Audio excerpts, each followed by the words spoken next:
El 27 de enero de 1993 terminó una búsqueda que había mantenido en vilo a toda España durante 75 días. En una finca conocida como La Romana aparecieron los cuerpos de 3 adolescentes desaparecidas en Alcácer. Para miles de personas aquello parecía el final de la historia, pero en realidad era justo lo contrario, porque una vez encontrados los cuerpos comenzaban las preguntas más difíciles. ¿Qué había ocurrido realmente? ¿Qué revelaron las autopsias?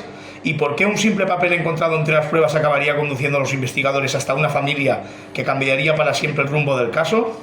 Hoy vamos a hablar de Miriam, Toñi y Desiree, de quiénes eran, de lo que descubrieron los forenses, del entierro y de la primera pista que llevó a la Guardia Civil hacia la familia Anglés.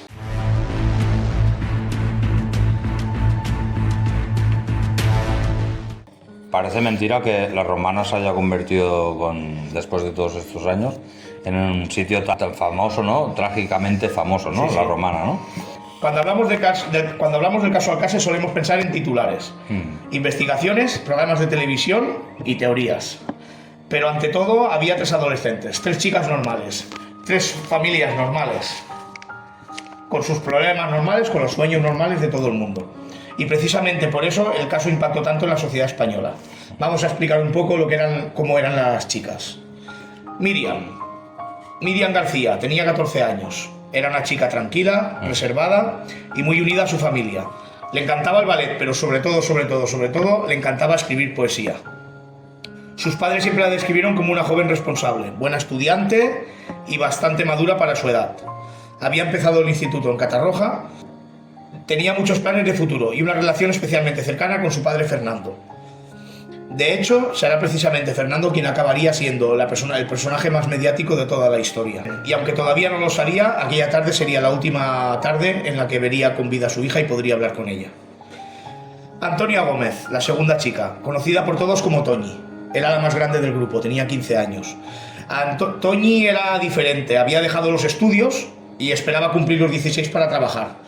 Era una chica lo más normal para la adolescencia de esa época. Le encantaba, por ejemplo, la ropa, le encantaba salir a comprar, la moda. Y bueno, pues la recuerdan como una chica alegre, espontánea y con mucho carácter. No soportaba sobre todo la soledad. Y lo que más le gustaba de todo era salir con las amigas. Y prueba de ello eran los planes que tenían para ese día. Sí. Luego la tercera chica, Desiree Hernández, también tenía 14 años, o sea, era una de las pequeñas del grupo. Era muy querida en su entorno. El hecho que llama mucho la atención de Desiree es que era muy aficionada al patinaje. Eso sí que lo he visto en todos los documentales que he visto, que sí que es verdad que era muy aficionada al patinaje y lo más normal que podías ver en Alcácer era verla patinando por la calle. O sea, siempre iba con los patines normalmente. Siempre, después de todos estos años, siempre me ha quedado la sensación, siempre me había pensado de que yo me pensaba que eran mucho más grandes. O sea, sí que sabía que eran adolescentes, pero no contaba de que tenían 14 o 15 años, sino que tenían 16, 17 o incluso 18, ¿no? Pues sí, eran muy jovencitas. Pues bueno, lo típico, no se le daban muy bien los estudios, a Desiree tampoco. De hecho, en lo que más destacaba era en gimnasia. Bueno, ya lo hemos dicho, claro, ella era una deportista nata. Y nada, pues estaba en una etapa pues que empezaba con sus primeros planes. Lo normal de una chica, es que claro, eran adolescentes, pues lo normal de adolescentes, y sobre todo en aquella época, Luz Joan, porque lo que dices tú, era una época muy diferente ahora.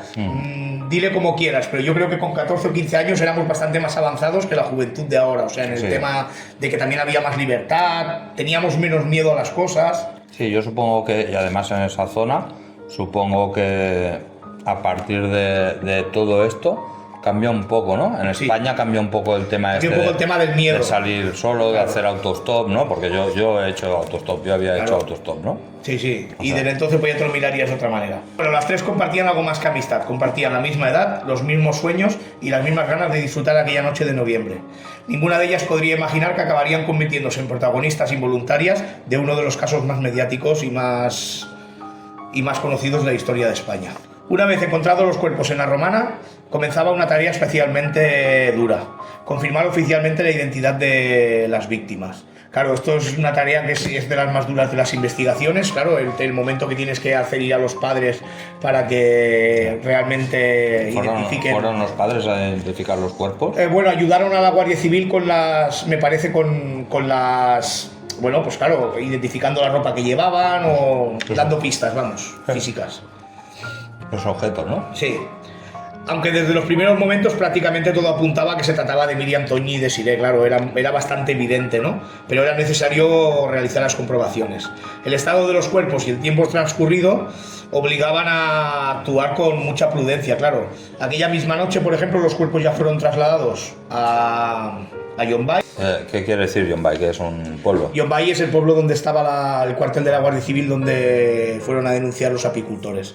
Vale. O sea, pues hasta allí bajaron los cuerpos y luego ya automáticamente los llevaron al Instituto Anatómico Forense de Valencia, donde al día siguiente les salían las autopsias. Las investigaciones empiezan a comparar elementos y información que ya tenían con de las familias, pues la ropa que llevaban, los objetos que normalmente consideraban que llevaban encima y tal. Sí. Y poco a poco la esperanza de que se pudiera tratar de otras personas desapareció.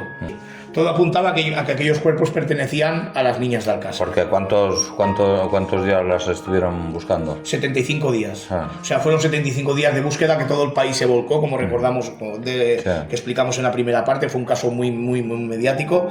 Y claro, la verdadera dimensión de lo ocurrido no se conocería hasta que comenzaran a examinar los cuerpos realmente, claro, porque hasta aquí teníamos que habían aparecido los cuerpos, pues no sabemos ni lo que les había pasado realmente, ni nada. Las autopsias se realizaron en Valencia y desde el primer momento dejaron claro que estaban ante un caso extremadamente complejo, o sea, no era nada fácil de solucionar. 28 de enero del 93. Mucha controversia, claro. 3 forenses de Valencia hacen las autopsias oficiales. Y aquí aparece otro personaje nuevo en la historia, que es Luis Frontela. Es un médico forense muy importante, que se dedica a hacer autopsias. Bueno, o sea, aquí lo contrató directamente el padre de Miriam, porque al padre de Miriam no le cuadraban muchas cosas y él quería tener su punto de vista, ¿me entiendes? Aparte del oficial. Bueno, pues llega antes de la primera autopsia a Luis Frontela, pero le niegan estar presente durante las autopsias. O sea, aquí ya empezó la controversia realmente entre los médicos. En la primera autopsia se realiza a las 9 de la mañana y se le hace a Toñi. Revela que murió por un disparo en la cabeza, sin salida, y que presenta hematomas por todo el cuerpo, realizados con un objeto contundente, y que presentaba dilatación en el ano, con lo cual se supone que fue abusada analmente. No vamos a entrar en muchos detalles porque considero que no son importantes ni lo que hemos hablado muchas veces. Queremos tratar los temas con la máxima educación y de esto posible, y es mejor no entrar en estos temas tan escabrosos, ¿no? Que diríamos. Luego, la segunda autopsia, había pasado ya 3 horas, a las 12 del mediodía, se le realiza a Desiré. Muerte por un disparo en la cabeza, saliendo la bala por la nariz, o sea, aquí sí que había orificio de salida, hematomas por todo el cuerpo, igual que en la primera víctima, falta de piel en la espalda y dilatación en el ano, y desgarros en las partes íntimas, post-mortem. En este cuerpo sí que es verdad que le habían arrancado un pezón con alguna herramienta tipo alicates, o sea, no quería entrar en estos detalles porque, claro, es para marcar las diferencias de lo que habían hecho con unas chicas o lo que habían hecho con otras. Y la tercera autopsia, Miriam, a las 3 de la tarde, también muerte por disparo en la cabeza, con lo cual el modus operandi fue el mismo en las 3. El cuerpo se conservaba en mejor estado, tenía hematomas por todo el cuerpo, ella sí que tenía los 2 hombros dislocados y le faltaba una mano, pero bueno, lo de la mano seguramente fue al momento de levantar los cadáveres, que igual se desprendió. También tenía dilatación anal y desgarros en la vagina. Llevaba la chaqueta puesta del revés, pues se descubre que cuando estaban a punto de morir las maniataron con algún objeto por las heridas que tenían de cuerda en las muñecas. Las 3 tenían heridas de cuerda en las muñecas.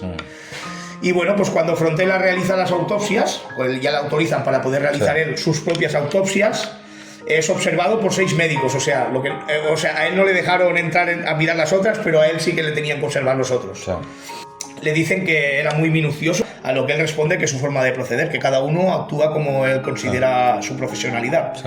Se queja de que habían extirpado partes del cuerpo en la primera autopsia, que no es raro que las extirpen, que es normal en las autopsias, pero que sabiendo que iban a haber autopsias posteriores, podrían haberse esperado a dejarle actuar a él primero. Descubre que en las vértebras de Desiré había una cruz de Caravaca, cosa que en la primera autopsia no se había descubierto. Una cruz de Caravaca que se había quedado incrustada. Que se había quedado incrustada. Podría ser que en el mismo posicionamiento que pusieron a las chicas, pues que no fuera en el acto de la violencia. Claro, que se había... Que seguramente se desprendió de otro sitio.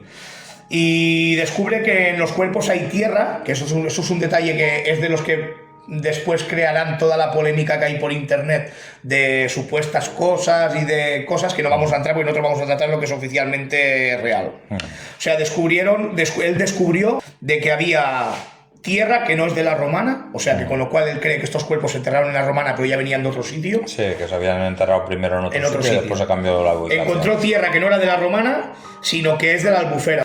Y también descubre pues, que había restos de semen y 15 tipos de vellos humanos diferentes. Se analizan y ninguno de ellos coinciden ni con Antonio Anglés ni con Miguel Ricard, que de momento no hemos llegado a introducirlos en la historia, pero más adelante sabremos que son los presuntos autores del crimen.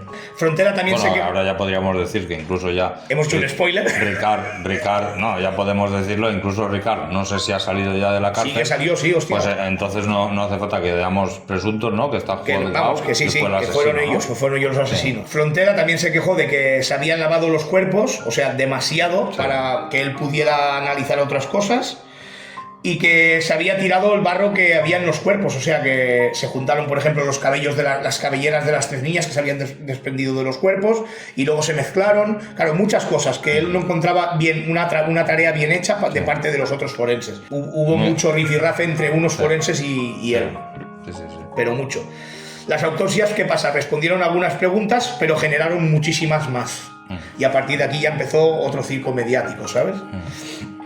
Pues con este caso empezó la telebasura. O sea, la misma noche del hallazgo, por ejemplo, Nieves Herrero montó un plato improvisado en el Teatro de Alcácer, invitó con la presencia de las familias, gente del pueblo, haciendo preguntas en directo. Y, por ejemplo, un detalle curioso, Paco Lobatón, que no tenía acuerdo para poder estar allí en directo, él estuvo entrevistando gente fuera del teatro, gente que no pudo entrar, las entrevistó fuera. Hasta entonces habían estado ayudando mucho en el caso por el tema de la desaparición, pero luego ya es como aprovecharte de subirte al carro, ¿no?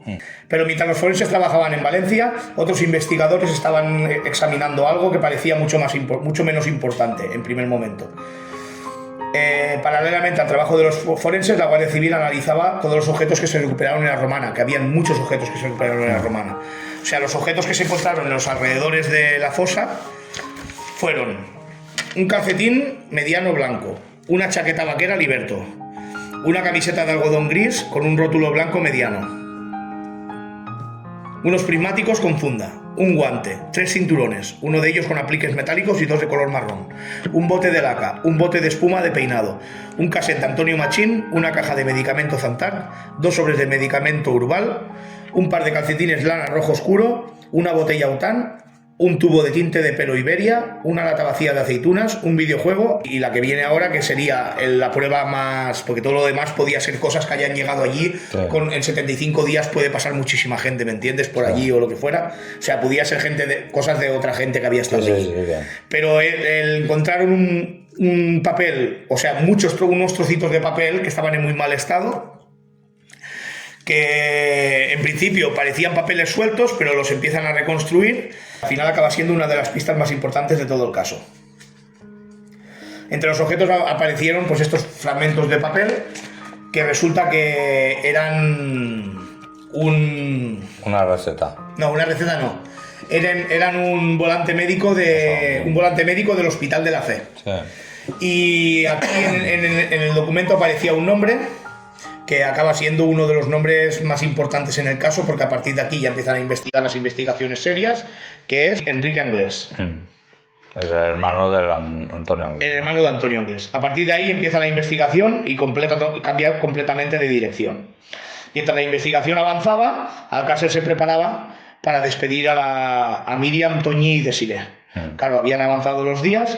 El funeral y el entierro se celebrará varios días después del hallazgo. La conmoción fue enorme, no solamente en Alcácer, no solamente en la Comunidad Valenciana, sino en toda España. Recordamos que durante 75 días España se volcó a tope en el caso. Claro, eso da una idea del impacto mediático. Claro, en la búsqueda, en todo, claro, al final formabas parte de la historia casi, ¿sabes? Pues claro, pues tú imagínate. En el funeral, pues claro, miles de personas acudieron para acompañar el luto de las familias. O sea, según crónicas de la época, más de 30.000 personas. O sea, los que hemos estado en conciertos multitudinarios, podemos corroborar que 30.000 personas es muchísima gente. Son personas, sí. O sea, pues entre ellos había autoridades, políticos, ciudadanos de todo el país. Durante semanas, pues cuenta que, claro, lo que estábamos diciendo, durante semanas toda España siguió la búsqueda, con lo cual, claro, mucha gente quería despedirse de ellas directamente, ¿sabes? Sí, lo que pasa es que, claro, esto ahora visto después de los años, Claro. todo esto, yo encuentro muy bien todo el espectáculo que se montó en torno al caso este, pero me da un poco de rabia porque yo ahora, por ejemplo, Si tú fueras la familia, si yo tengo una hija de esta edad casi, poco más grande ya, pero y tengo otra que es mucho más grande, ¿no? Pero te quiero decir coño, que si te pasa una cosa de estas, ¿no? Todo el espectáculo que hay tú alrededor, quieres, y esto te sobra, ¿no? O claro, a ti te gustaría que estuviera tu gente, ¿me entiendes? tu Todos los que gente, tú no conoces. y poder despedir en este caso a las 3 niñas como Dios manda, ¿no? Vale. Como con... Y pasaba esto, pues que claro, que para muchas personas aquel día 30 de enero, que fue el día del entierro, 30 de enero del 93,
cerraba uno de los capítulos más dolorosos de la historia de España, pero claro, acababa de empezar la investigación, o sea, acababan de encontrar, cuerpos habían visto que habían sido brutalmente, vamos, una palabra que no se puede decir. Y claro, acababa de empezar, el pueblo intentaba recuperarse del golpe, la Guardia Civil seguía analizando pruebas, y entre ellas estaba el documento tan famoso que hemos nombrado, y aparecían nombres en el caso que ya empezaban a guiar la cosa, o sea, aparecía Enrique Inglés. Aquel nombre llevaría a los investigadores hasta una familia que era muy conocida por las fuerzas especiales, por las fuerzas de la seguridad, vamos, del Estado. No por lo buena gente que era. No, descarado que cuando te conocen tanto, no debe ser por ser buena gente. Una familia que cambiaría por completo el rumbo del caso, ocultaba secretos, y porque en el siguiente episodio la Guardia Civil llamará a la puerta de los Anglés y entonces ya veremos todo lo que pasó en aquel momento. Si os está gustando esta serie documental sobre el caso Alcácer, aprovecharos a suscribiros al canal, no os perdáis el próximo episodio. Habrá habido gente que habrá llegado a este episodio sin haber pasado por el primero, bueno, pues si no lo conocéis. Dejamos por aquí arriba el caso anterior. Dejamos el caso anterior y... El episodio anterior, vamos. Y nada, pues que... Suscribiros, ¿no? Y darle al like y todo. Dale al like. A nosotros nos es muy... Porque realmente el siguiente episodio sí que entrará de lleno la investigación policial, las detenciones y la aparición de los dos nombres más conocidos de esta historia, al final, porque es por pena o por desgracia, acaban siendo más conocidos casi la gente que hace el mal que no las víctimas. Sí, al final... O sea, pues Miguel Ricard y Antonio Anglés. Sí. Nos vemos en el próximo vídeo.